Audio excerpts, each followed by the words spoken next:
What's up, ladies and gentlemen? Welcome to the Good, the Bad and the Stupid. It's Monday the 30th of November.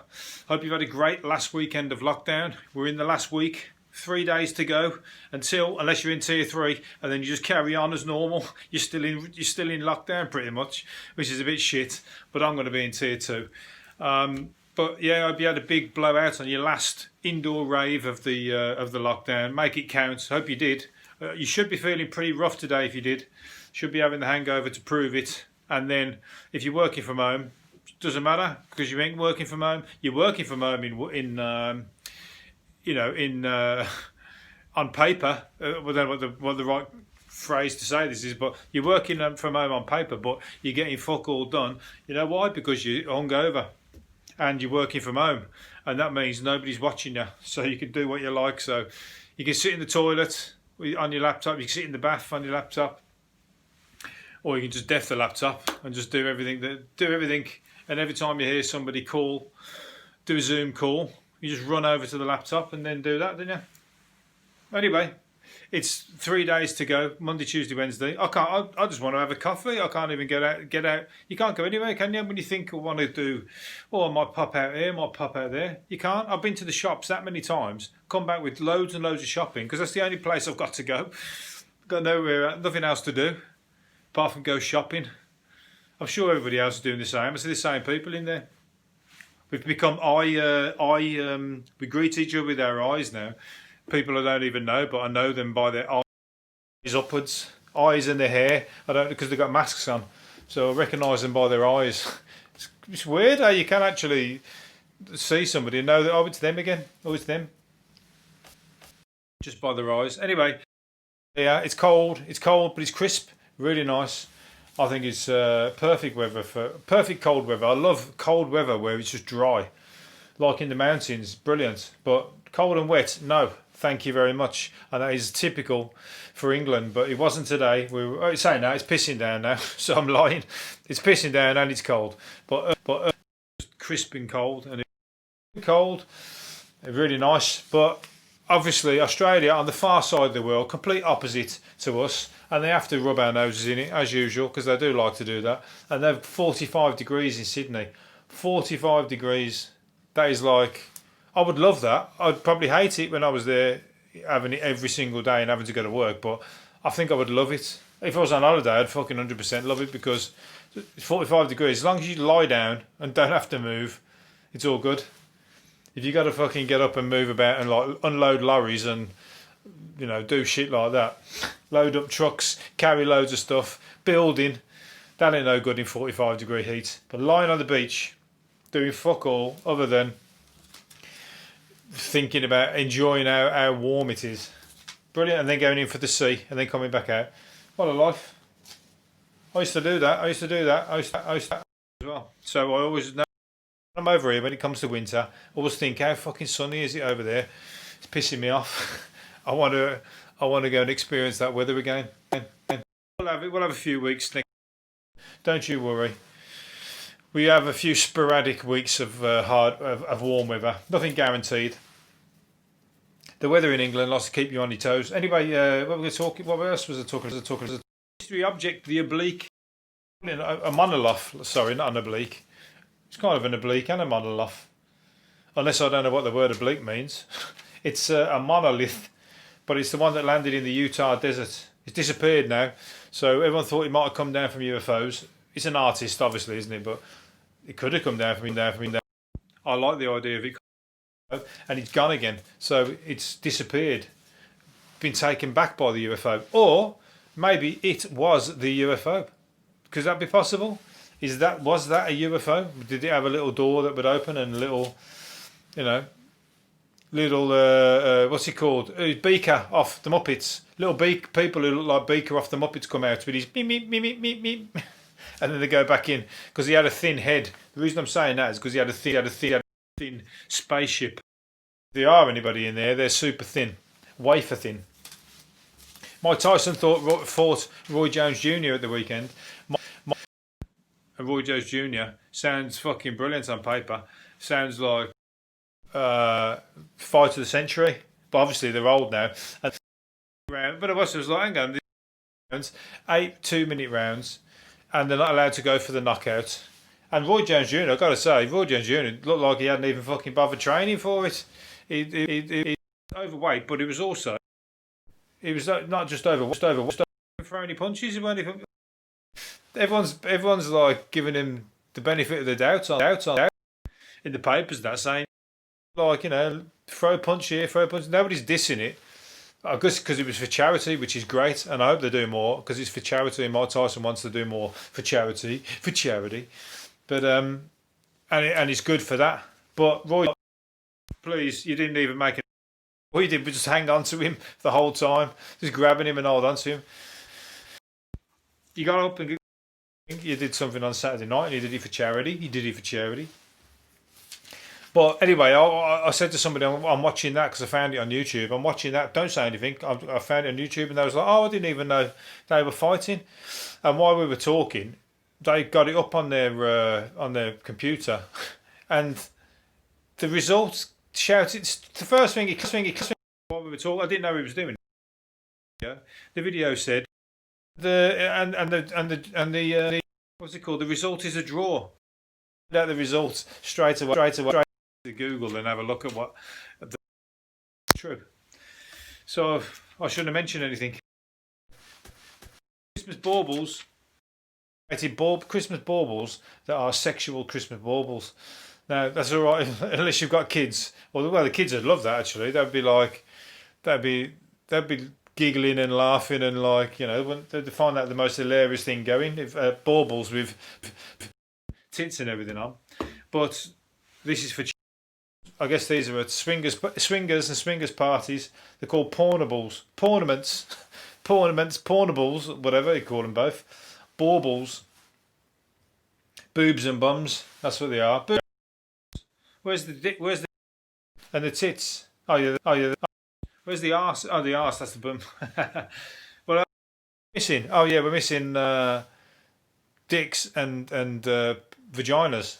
Where are these ones? You have to have some chocolate ones. If you can't get a bauble shaped like them, you can get some chocolate ones maybe. Hang them on there. Maybe have a vagina like the fairy on the top. The big fairy vagina. Maybe that you wouldn't have that if it was one, maybe not. A gay Christmas tree. Loads of dicks all over it then. You have the walking, you know, you have them walking sticks that are like a stick of rock. Get loads of them that are dicks sizes. I'll tell you, you can use them. You could. Somebody could use them as a you know, ornament and a portable or a usable edible. You could use it and then you could eat it afterwards. I'll tell you what, Christmas is going to be fun for somebody. But a load of people have put the Christmas trees up already though. I'm not digging that, but people are putting their Christmas trees up and making the most of the fact that it's real shit times at the moment. So they're going to enjoy Christmas weeks earlier. I guess it's just obviously showing me up because it's making me not want to, because I don't put my Christmas trees up right till the very last minute. It's making me feel guilty that I haven't done it, that I should do it. The pressure's on, but I can resist. I might not even put none up now just to make a stand against it. I might just put none up this year and say 2020, forget it. Bring on 2020. I might put on just have double New Year celebration. I'll celebrate. Christmas ain't going to be do something different unless we're out in the pubs. Depends, because I'm in tier 2. If you still go out to the pubs and everything and have some kind of Christmas thing, because that's where Christmas is best. Out. Anyway, Christmas shopping is going to be different. Apparently they're expecting £200 million of Christmas. The post pissed off. He's going to be the fucking most pissed off bloke. And the delivery drivers are good because that's their job. They're just going to be out and about getting more work. They're buzzing. But the postman, he's out doing that anyway. The last thing he wants is to be carrying fucking boxes and boxes of dildos and everything and whatever else people are ordering through the post for Christmas. To your door to deliver it, but then for you not to be in and for him not to be able to deliver it, so he's got to take it back to the depot with him. Tell you, it pisses him off. I know a guy who works at the post office. That's insane. They have to take all the parcels out, take them round, but most of the time, if you're not in, they have to leave a card and take the parcel back. They don't want to do it.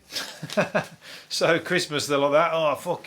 If you're a postman, if I was you, book Christmas off. Piss off somewhere. Anyway, all right. Three. Actually, saying that, tier 3, postman still work. You can't get away from it, I'm afraid. Right, last, Darth Vader's dead. Darth Vader has died. I thought he died a long time ago. I was wrong. He's actually, in my eyes, come back to life again. But played him, has died. He's the Darth Vader that's already died. He died. What's his name? Earl something.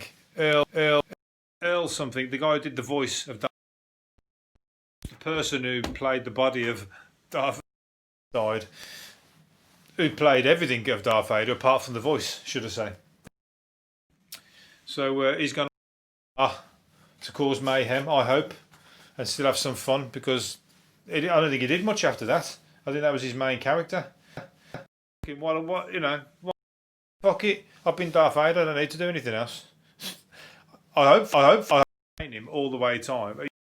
Any kind of commission, he must be fucking minted. But I bet he wasn't. I bet he got paid a wage, played it, and then that was it.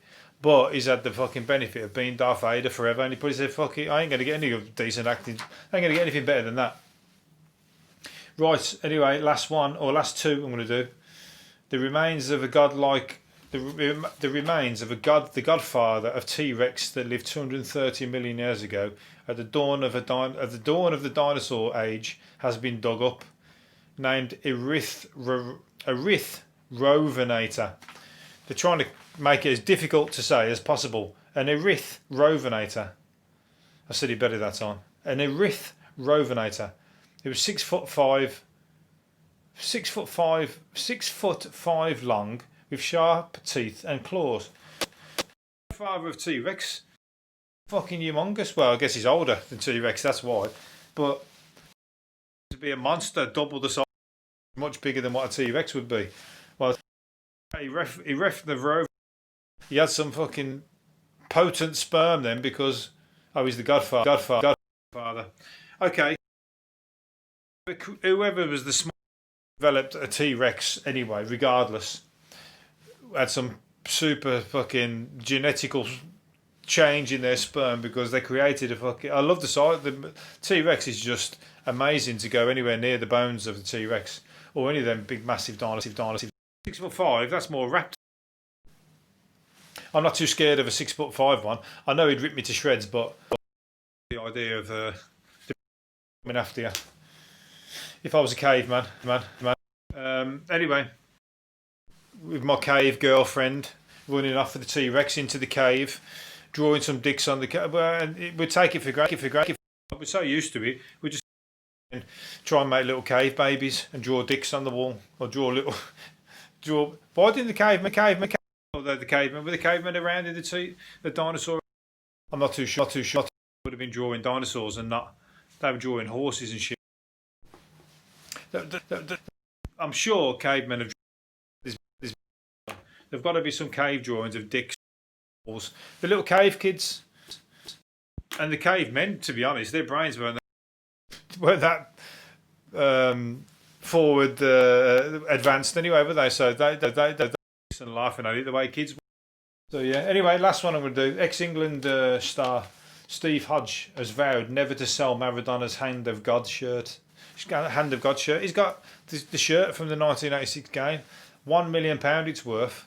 And it would go for a lot more than that as well, I bet you, especially now that he's died. But it's worth £1 million, he said.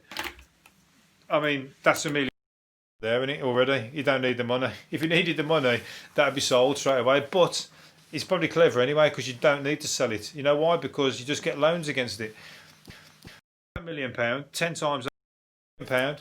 Go and use it, make some money, pay off the debt, go and get another £1 million against it. You could have fucking millions of pounds off the back. You just got to do is get a loan again. Perfect. That's the way you do it. That's the way to make money. Anyway, that's the way I'm. Sooner or later, there, and do another one tomorrow.